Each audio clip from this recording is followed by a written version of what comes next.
بسم الله والصلاة والسلام على رسول الله أما بعد. Assalamu alaikum wa rahmatullahi wa barakatuh. Um, this past weekend, the brother Hanif Davis had put together uh, an online conference that called the 5-2 Initiative. It's run by the 5-2 Initiative. And there were some technical difficulties with Facebook. We were supposed to do a Facebook Live video in video type of type of conversation, but apparently Facebook has taken away the ability to do that. So we have to, adapt, overcome a little bit, and do this a little bit different. So the topic of the conference was poverty and overcoming social ills. Um, Pretty sure that's all of it. So basically, I'm going to talk about poverty and some ways to help change the situation of people who are low income or in poverty. And this, I mean, it's a very daunting task. It's a very steep hill to climb. It's definitely not something easy. Um, what is poverty? So understand there is a textbook governmental understanding of what poverty is. Poverty is broken down into two categories. One is relative, and the other one is absolute. And relative poverty is lacking the minimum amount of income needed in order to maintain a standard of living that's average for the society that you're in.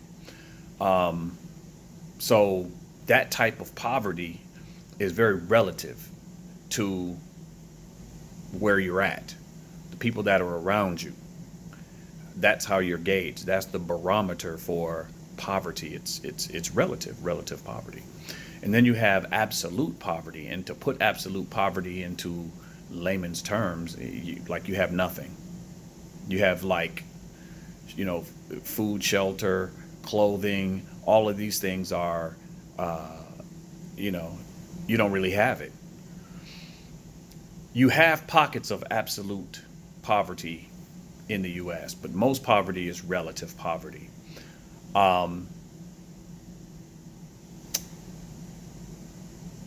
it, Technical terms, rural poverty and urban poverty. You could almost break that down into white poverty and black poverty. Again, speaking in layman's terms, most of the rural poverty that you find is mainly white people in America. We're talking people from Appalachia, the Appalachian Mountains. We're talking about people in rural Kentucky, and those types of rural, far away from the city, isolated types of environments. And those are mainly white people that are there. And then when you speak in terms of urban poverty, you're speaking more in terms of African Americans, ghettos. Um, and one of the big differences between those two types of the rural and the urban is that urban poverty, the people who are afflicted with that, because they're in the city, they have access to government buildings. So that means they can go and apply for EBT, food stamps. They can apply for Section 8 housing. They can apply for health care.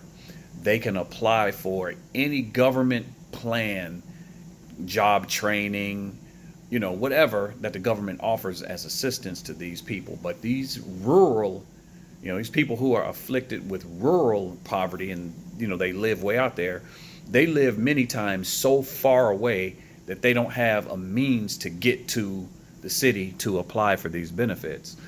They may not have a means to, a car, a truck. They may not have a means to even get to these government buildings, let alone knowing where they're located. So rural poverty is worse than urban poverty. The people who are rurally set in poverty, they have it bad. They have it bad, bad. So we understand relative poverty and absolute poverty. And again, poverty in America is different than poverty internationally. For those people who have been blessed with the opportunity to go overseas, you've probably seen poverty. And poverty in many countries outside of America is absolute poverty. These people don't have, they don't know where their next meal is coming from outside of begging for it or somebody donating it for them. I've seen families when I was in Egypt, they literally lived in the trash dumps, in the trash sites, where the city garbage is collectively put, trash dumps. There's families that live there. They tunnel and make homes out of the trash in order to have a place to live, warmth, to be protected from the environment. They eat from the trash. Again, absolute poverty. And many times overseas you can find absolute poverty, whereas in America, most of the time it's relative poverty. The U.S. government has guidelines for determining what is poverty. And poverty is calculated by this benchmark, and it's called the Federal Poverty Level Guidelines, or the poverty threshold. What's the threshold for poverty?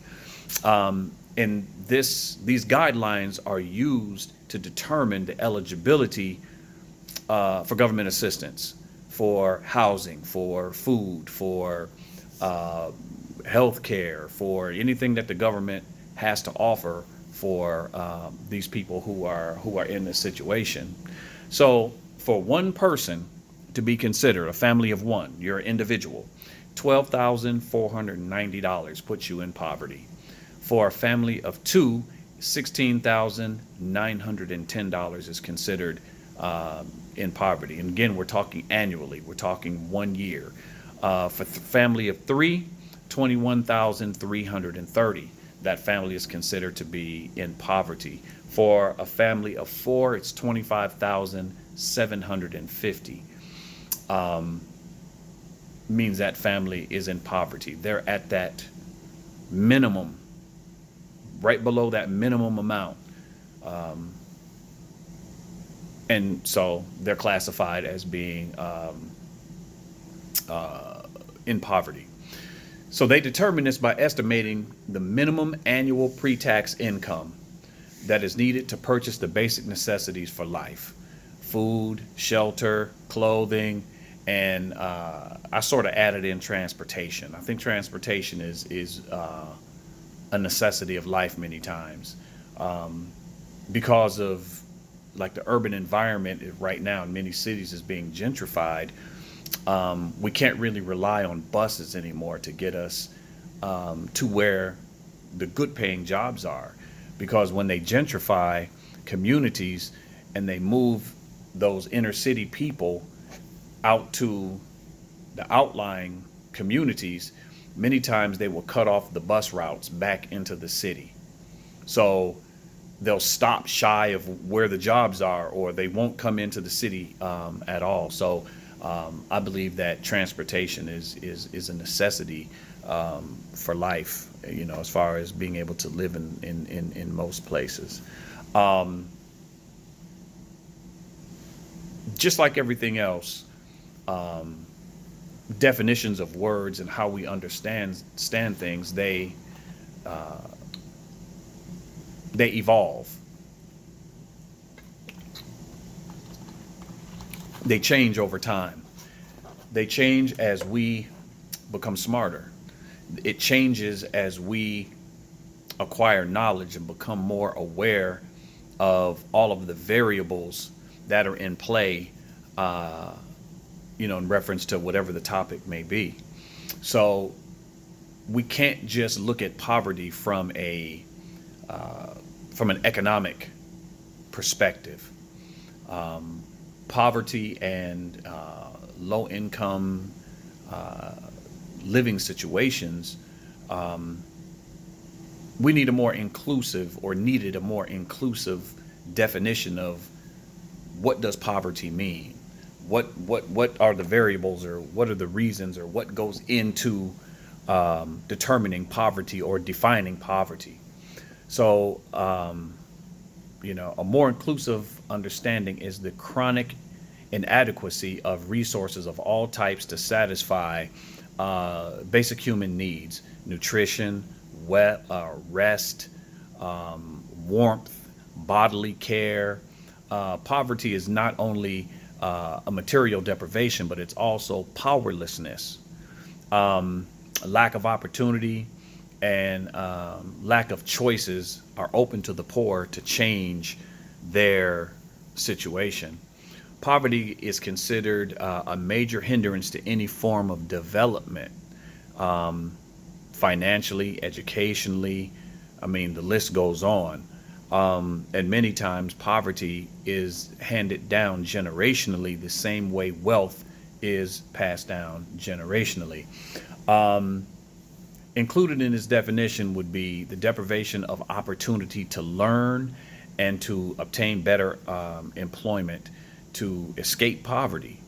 So education and the opportunity to find meaningful, or not meaningful, but gainful employment to change your economic situation, many times is unavailable to these people who are stricken with poverty. So poverty, I don't think, can just be relegated to not having enough money, but it's a lack of resources, a lack of opportunity, and a lack of wealth that should be included in that definition.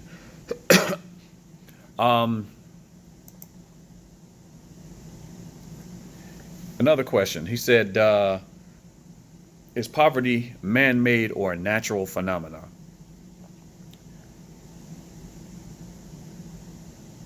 There has never been a society that I know of. Maybe you can enlighten me if you know. But there hasn't been a developed society that I know of where everyone was equal. Everyone had the same thing. Everyone had the same amount of land, power, resources, wealth in the given society. So there have always been those who had more than others. Even during the time of Prophet Muhammad sallallahu alaihi wasallam, there were rich Sahaba and there were Sahaba who were poor. Again, we're speaking in terms of material wealth, wealth. Yeah, there were Sahaba who were rich and there were Sahaba who were poor. There were Sahaba who had status. There were some Sahaba who had no status or very low status. Maybe they were a slave. So not having or having less than someone is a part of the natural order of things. Poverty, though, the poverty that we know today is different. That's man-made. How is poverty today man-made? It's made from bad economic policies of governments. That's one. Incompetent leadership. Unnecessary wars is a big one. Poor execution of decent policies. Corrupt leadership. That's a big one. And the biggest one, I think, greedy capitalists. Capitalism breeds poverty. It's very individualistic. It's very dog eat dog, every man for himself. This is the mentality that capitalism breeds. Also, in some cases, we have to talk about climate change, and we have to add in environmental devastation. We've had entire countries devastated by tsunamis, by fire, by flood, by natural occurrences that put entire populations or entire countries into a state of poverty. In America, and again, unfortunately, because I'm not doing this on Facebook where I was going to post links. I had links that I wanted to post for some of the different things that I'm mentioning. So I'll see when I post this on YouTube if I can add links to some of the different terms and ideologies that I'm using. And one of them is neoliberalism. And neoliberalism is a prevailing ideology here in America. And neoliberalism really became popular during the era of Ronald Reagan. He's a very big pusher of neoliberalism. And neoliberalism, just to give you a elementary, definition of it, it's deregulation of everything. Deregulation speaks to safety standards on jobs. Deregulation speaks to not only safety on jobs, but what companies can do to the environment, things they can and cannot do. Neoliberalism wants to deregulate everything, basically giving capitalists full steam ahead to make money any way they can, irregardless of what it does to the environment, irregardless of or regardless to what happens to the workers. That's one aspect of neoliberalism. Neoliberalism is very individualistically driven. Again, it's pure capitalism. It's making money above any and everything else, above the human condition, above the environment. So when we understand that here in America, neoliberalism is an ideology that is within our government. And the people who think in this neoliberal mentality are not really concerned with the have-nots. The have-nots are the byproduct or the latent byproduct of the system. Collateral damage, if you want to look at it that way. Okay. What we have to keep in mind is that, as I mentioned, neoliberalism is an ideology that is within the government and is capitalist driven. So therefore, there is a level of accountability there. There should be a level of accountability. So what we have to keep in mind is that it's a system in place that creates unequal outcomes, and the system is not just an abstract institution or some type of quantitative model that doesn't have accountability. The system that we live under is created and pushed and promoted by humans. So if what we have right now is creating a wider gap between those who have and those who don't, that means it's humans who can change that. It's not just some, I don't know how to put it. There's accountability there, and there is the opportunity to change. The people who preside over these systems, they make decisions that affect the rest of us. Therefore, again, there is an accountability, or there should be. Many times there's not, but there should be. The human-driven aspect of greed equals poverty is what we are battling. These systems and policies can be tweaked and modified if the rich wanted to, but they're more interested in making money. Money is the issue, and that is the point of all of this revolves around capitalism and dead hearts.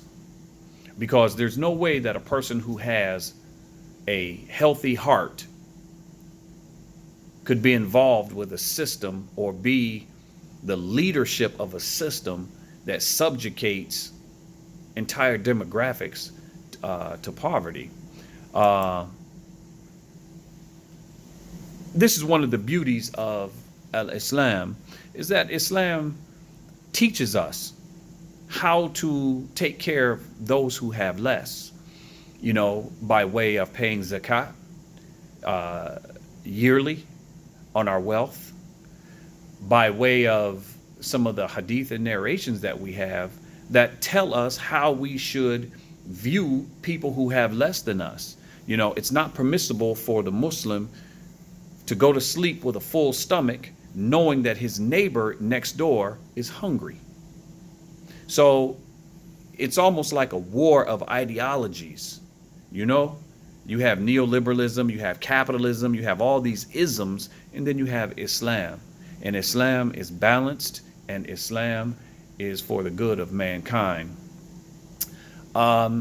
He asked another question. Does poverty increase crime, and how? Boy, that is a rather lengthy conversation. One thing that I'll say, when you tackle these types of issues, you find the narrative and the counter narrative. The information that I give you is not the be all end all. What I would like it to be is the beginning of a person's research. The information that I give you, and unfortunately I can't post the links, but that would have been a starting point for a person to look into these issues and to sort of come to their own conclusion. But numerous studies have shown a direct correlation between unemployment and the lack of resources and crime. Connected to that, you will normally find low educational attainment rates among the people. So you find people who have low education levels, and that extends to a lack of resource, meaning employment. Many times doors are shut, or people are relegated to menial jobs, service jobs and things like that. With that said, let's not forget though, and this is important, that crime also happens in more affluent areas. You have drugs, you have every crime that you have in the hood, you have in affluent areas. White collar crime though, white collar crime costs the society more money than street level crime. And there's a huge disparity in how punishments are handed out between white collar criminals and low income street level criminals. White collar criminals are normally white people. Street level crime many times happens in urban areas, highly policed, tend to be people of color. When we look at the urban areas, many times they're largely underfunded and have little resources. So when you couple these together, you get underground industries, drugs, bootleg this, whatever the case may be. But from what I understand, it's sort of the same in, matter of fact, it is the same in rural areas. When there is a lack of resources, when there is a lack of opportunity, lack of employment, people are going to find ways to live, out in the country, way out in, deep parts of Kentucky. You'll find the methamphetamine business is big. It's big money. Just like when you come to urban areas, drugs, crack and all that other stuff is kind of prevalent. Heroin, all that stuff is prevalent. Those are underground industries that take the place of legitimate industries, because the legitimate industries are not available in these areas. The more unequal a society becomes, and the more income is, and this is the counter narrative. You'll find researchers like Jordan Peterson. I don't know if anyone knows him or listens to him, but he has some interesting stuff. He says that poverty or crime does not spike at the absolute poverty level. Why? Because everyone is the same. In areas where everyone is the same, everyone is equally poor, you don't find a spike in crime. He said you find a spike in crime at the relative poverty level. The relative poverty level says that the more unequal society is in income distribution, the more crime you will see. When people who don't have can see the difference in societal status, but don't have the means to change their status through legitimate means, then research shows that they will turn to crime. So when they see people who have more than what they have, but don't have the legitimate opportunity or ability to obtain income and riches and things they want, that's when they turn to crime. So that's at the relative crime level. Um, Research also shows that when inequality isn't prevalent, then crime rates are lower. Also, we find a direct correlation in lower crime rates and higher educational attainment. And I don't mean strictly college, but that includes trade schools and certificates as well. So the higher educated you are, or the more training you have in a trade, and I don't mean training as far as working on cars with your uncle and therefore you're the hood mechanic, but I mean actually a certified mechanic. We find the less people are in poverty and the more resources that they have open to them. I hope that part made sense. Who benefits from poverty and how? There are aspects of the society that benefit from poverty or benefit from low income, low wage workers. Number one, the dirty work gets done. Low wage employment, the people cooking French fries at your local fast food restaurant, the people sweeping the floor, the people who, overseas, it's the people who are nannies, the people who are street sweepers, things like this. Low wage, low income workers. Domestic work gets done, not just in hotels, but among the upper classes as well. So you'll find people are nannies, you'll find people are maids, domestic workers. Professional and business niches get created. Pawn shops, liquor stores, video poker establishments, payday loan collection agencies, lawyers on contingency for hotels and motels with weekly and monthly rates. You find hotels with these weekly and hourly rates in these low income areas. Social work profession. I mean, you figure there's always somebody benefiting from the poor, and professors who study poverty. So sociologists and people who study the poverty phenomena, they also benefit, by way of teaching and being employed in order to teach. We can't forget law enforcement. Law enforcement benefits greatly from poverty. Again, the underground industries that pop up, the drug trade, human trafficking, robbery, all the crime that's connected to not having. Law enforcement benefits from that by way of hiring more police for communities, for prisons being built, construction companies who build the prisons, they make a bunch of money. Judges, bailiffs, the whole nine. Not to mention the companies that supply materials for law enforcement, handcuffs, handcuff keys, shackles, the companies that outfit police car with cages and, weapons and bullets and holsters and body armor and, the whole nine. They all benefit from poverty. They all benefit from people who are in a situation of destitute.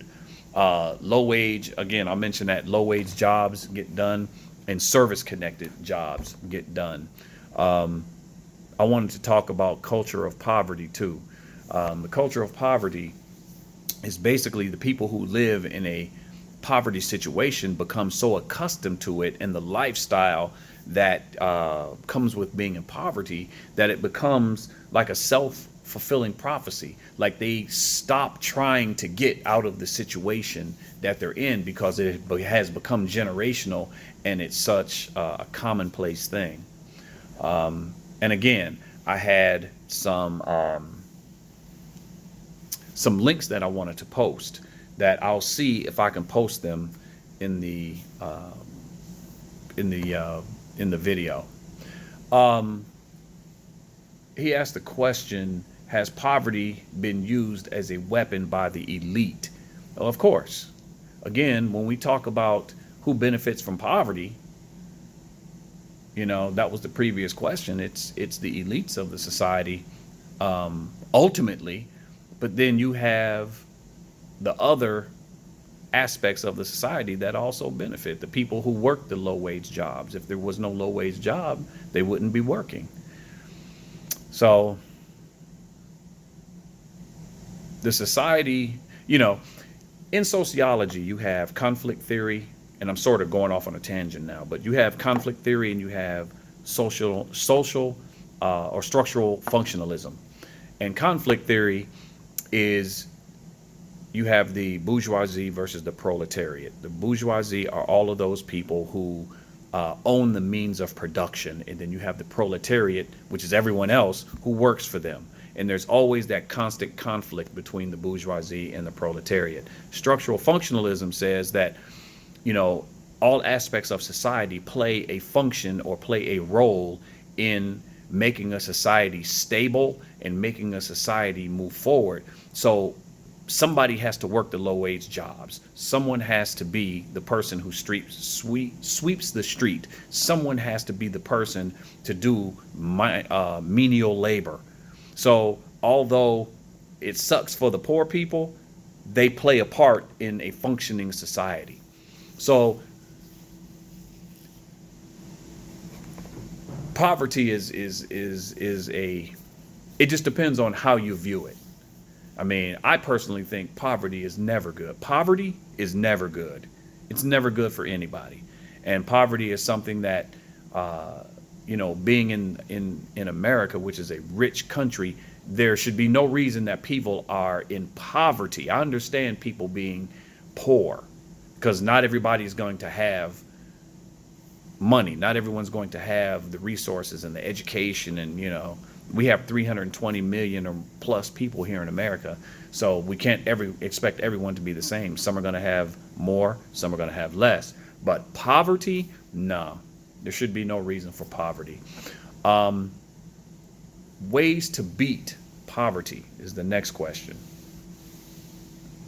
Ways to, what are practical steps to rid poverty from an individual or groups? As far as ridding poverty from groups, I will leave that to someone else. Ridding poverty from specific demographics of people, I think that is sort of, I don't want to say above my pay grade, but when we look at the individuals,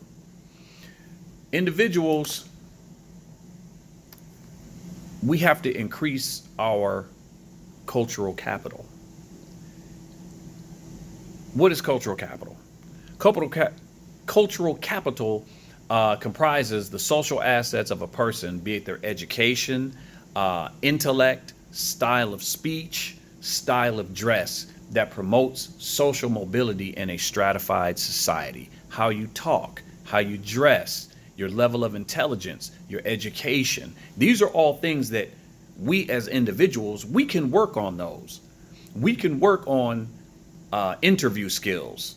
We can work on dressing properly for interviews. I'm not putting a value on dress, but I'm talking about societal appropriateness. What's appropriate to go into a job interview? These are things that we as individuals, we can work on those. We have the power to go to YouTube.